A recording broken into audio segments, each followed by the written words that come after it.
Sabendo que o Pai tinha depositado nas suas mãos todas as coisas, e que havia saído de Deus e que ia para Deus, levantou-se da ceia, tirou as vestes e, tomando uma toalha, cingiu-se.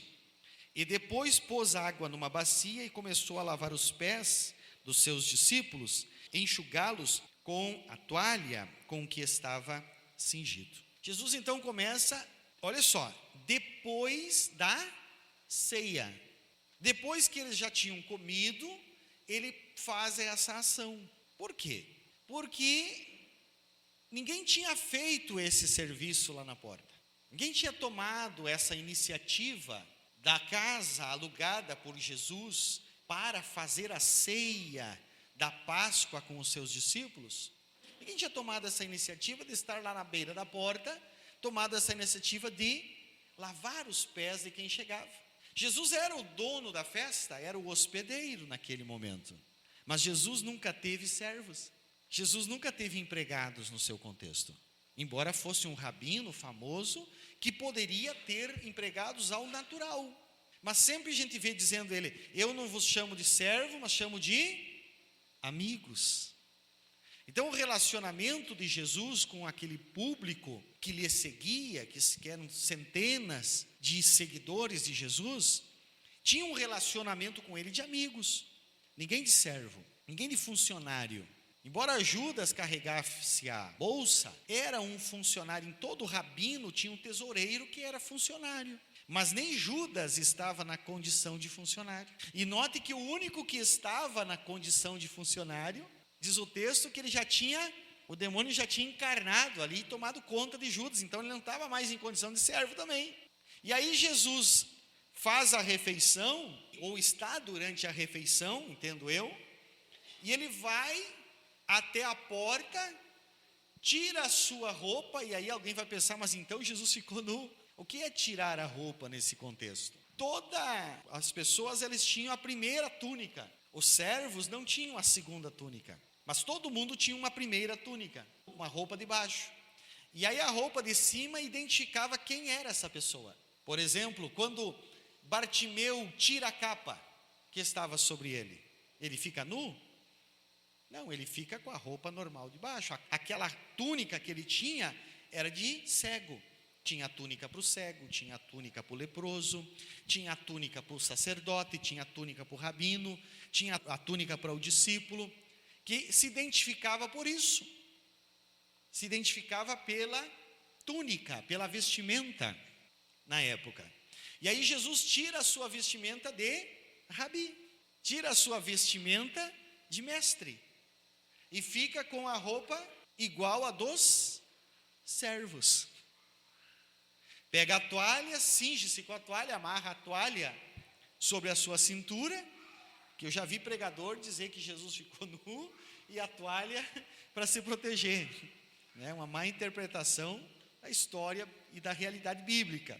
E ele vai então até os seus, e chama um por um e começa a lavar os pés dos seus discípulos. O que ele estava trabalhando ali com os discípulos? Estava dizendo, ei, eu reuni para a festa, eu não tenho servos, o meu relacionamento com vocês é de amigos, mas faltou um voluntário para lavar os pés. Faltou alguém que se dispusesse para esse serviço. Faltou alguém de vocês que se apresentasse e dissesse, olha, não tem servo aqui, somos todos discípulos, somos todos irmãos, somos todos amigos, mas os pés precisam ser lavados.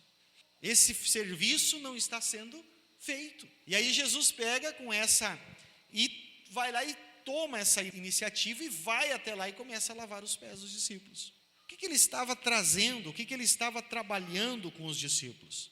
O que ele estava ensinando para os discípulos? Ele estava dizendo para os discípulos assim, se tem um serviço para fazer, precisa ser feito. Se ele é mais decoroso ou menos decoroso, precisa ser feito. Se ele dá status ou não dá status, precisa ser feito. Se ele é limpo, na questão de limpeza, ou sujo, na questão de um serviço de carregar o lixo, precisa ser feito. Precisa ser feito.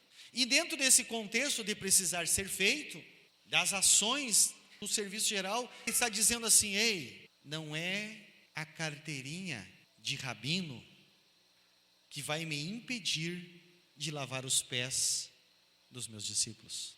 Não é a posse que eu tenho, não é a posição que eu me encontro, não é a situação que eu me encontro, de liderança ou não, que vai me impedir de ser servo. E essa lição de Jesus nos chama muito a atenção. Então, meus irmãos, eu entendo que precisa 3 características. Nós precisamos ter 3 características se somos e queremos ser servos de Cristo. Porque Ele nos chama de amigo, Ele nos chama para irmão, Ele nos chama discípulos. Precisamos entender que nós temos uma dívida com Ele. Todo salvo, todo aquele que já escapou do inferno, da maldição do inferno, todo homem, toda mulher que recebeu Jesus como Salvador e está vivendo a paz de espírito, tem uma dívida com Jesus. Embora Ele não cobre, embora Ele não lance em rosto, embora não mude nada para Ele essa dívida, mas a gente tem essa dívida de gratidão. O cristão, o salvo, precisa entender que o melhor jeito de retribuir o Senhor, o sacrifício dele na cruz e o perdão dos nossos pecados, é nos entregar a Ele como servo. O apóstolo Paulo fala disso. Eu me fiz escravo, eu me fiz. Ele está dizendo assim: ei, eu reconheci o sacrifício. Eu sei que esse presente que eu recebi, chamado graça, é impagável. Eu sei que mesmo que eu tente pagar o mestre, eu não tenho condições e ninguém tem. Mas eu entendo que aquilo que eu puder fazer para servir, e o servir era prestar um serviço, aquilo que eu puder voluntariosamente me apresentar e fazer algo para o reino dele aqui na terra, eu estou expressando a minha gratidão. Então é o ato de alguém se apresentar como servo do Senhor para o serviço do reino, é uma expressão de gratidão pelo que Ele fez por nós. Muitos materializam essa expressão de gratidão e ficam somente na materialização. Ah, não, eu me converti, eu entendi o sacrifício, eu recebi o perdão dos meus pecados, então eu estou pagando meus dízimos e dando as minhas ofertas e está pronto, está pago. Loucura. Isso é proteção, isso é semeadura, mas não é serviço. Deus, Ele não vai em nenhum momento aceitar uma terciarização da nossa gratidão. Não tem porquê. Você já imaginou alguém terciarizar a gratidão? É impossível, né? O pastor Daniel faz um favor para mim, eu fico devendo para ele esse favor, e aí eu digo para o Leonel pagar esse favor, ser grato ao Daniel. Eu não preciso ser grato, o Leonel vai ser grato. Nem que eu pague para o Leonel ser grato.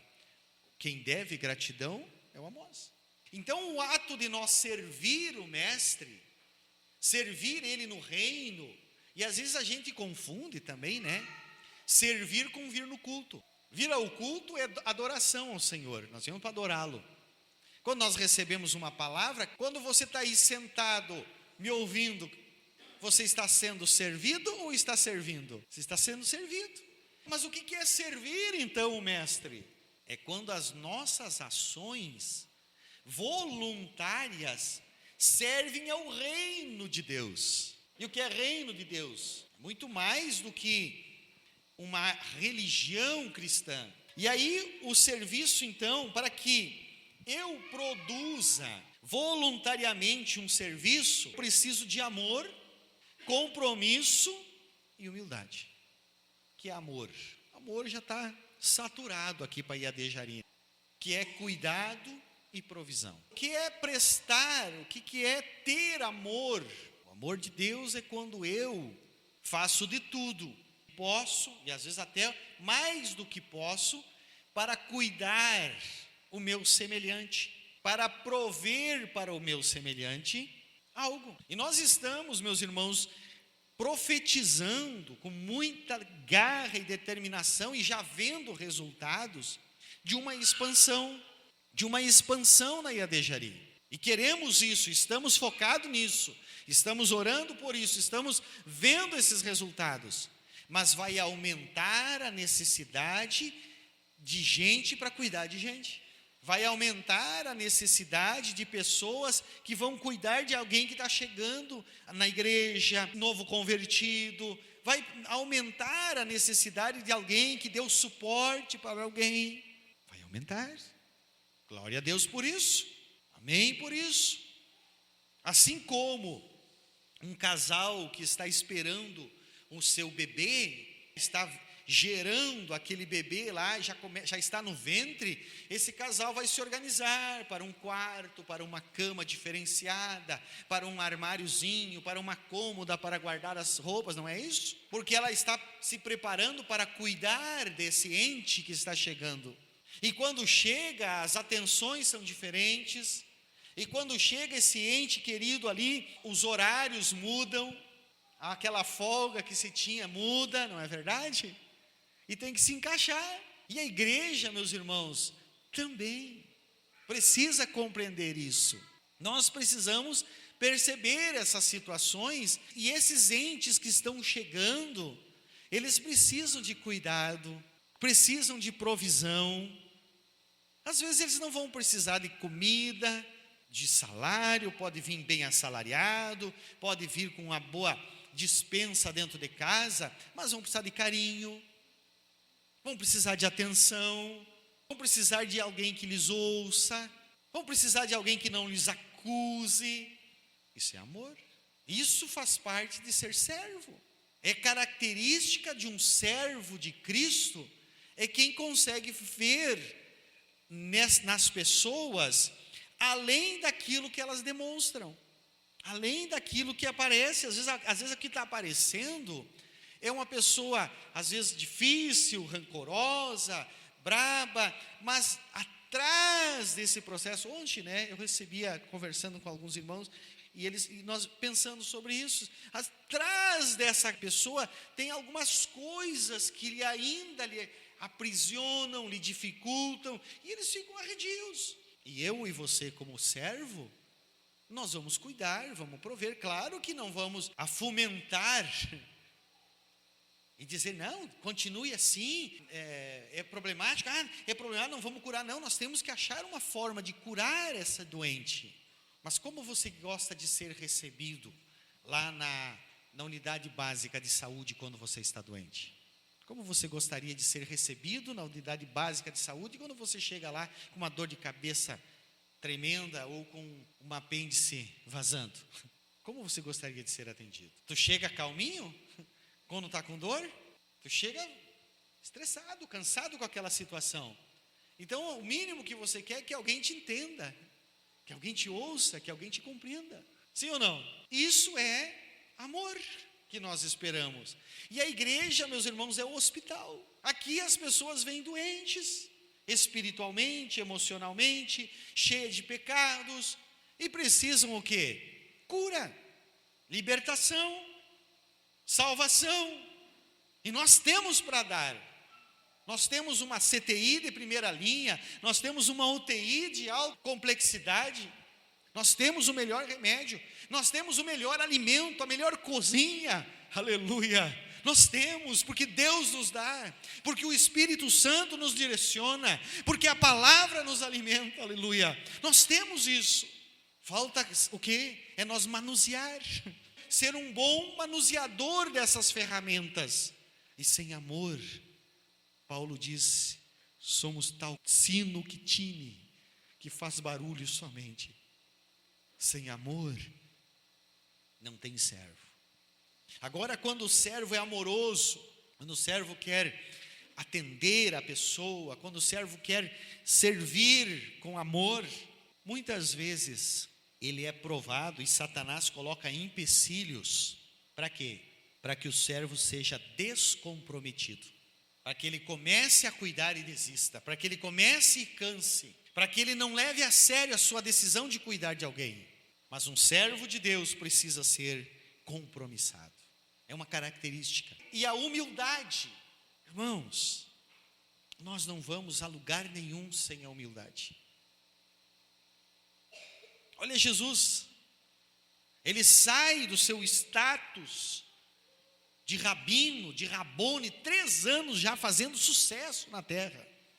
Aqui ele está no final do ministério, aqui ele está no auge do reconhecimento, e ele cinge-se de uma toalha, tira a roupa de rabino e lava os pés dos discípulos.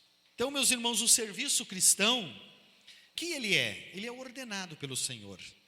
Mateus 20, 27 e 28, olha só, Mateus 20, 27 e 28. E qualquer que entre vós quiser ser o primeiro, seja vosso servo, bem como o Filho do Homem não veio para ser servido, mas para servir e para dar a sua vida em resgate de muitos. É ordenado pelo Senhor. Ele disse, olha, assim como eu, Jesus dizendo, assim como eu, que sou o Filho do Homem, que sou o Salvador, que sou o Redentor, eu trabalho servindo e não tenho servos, você, que é meu seguidor, deve se comportar da mesma forma.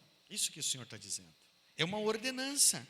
O Senhor tem uma ordenança para nós. Não é uma ordem imperativa, como ide, como ame o seu próximo como a si mesmo, mas é uma ordenança, uma ordem, uma organização da igreja, dos seus filhos, dos seus servos, que se apresente voluntariosamente ao serviço cristão. O serviço cristão é uma adoração a Deus.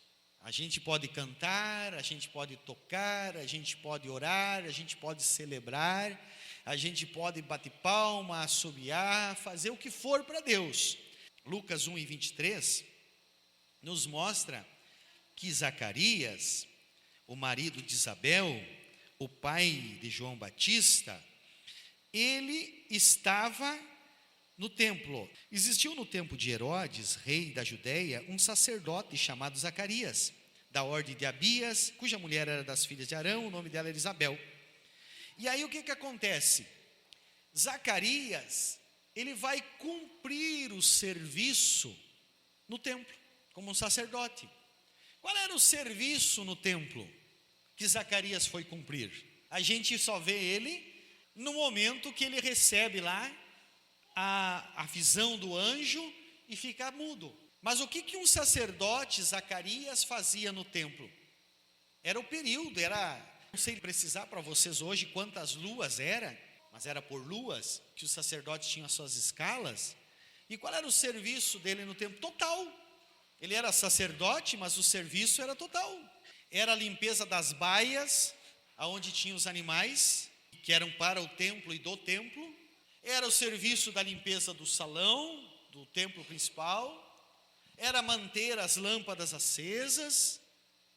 Toda a estrutura do templo era cuidada e mantida pelos sacerdotes. Mas olha só, aprove, diz o texto, aprove que Zacarias, naquele dia que estava, naquele período, naquela semana, naqueles dias que ele estava trabalhando no templo, aprove de ele ser sorteado para entrar no ambiente santo, aonde para oferecer, não era todos que tinham não era sempre o mesmo, e não era todos que tinham essa oportunidade, mas ele foi sorteado para estar naquele dia para oferecer o sacrifício, para apresentar o sacrifício. E naquele dia, a Bíblia diz que chega o anjo Gabriel e diz: Zacarias, eu vou falar contigo e tenho algo para ti especial. E aí ele recebe aquilo que ele tanto pedia, que era ter um filho, pois a sua mulher era estéril. Isabel fica grávida, daí no 23 diz assim: e cumprindo o seu serviço, versículo 23, e cumprindo o dia do seu serviço, ele volta para casa. Isso é, ele passa o período de serviço, e esse serviço é um serviço de adoração.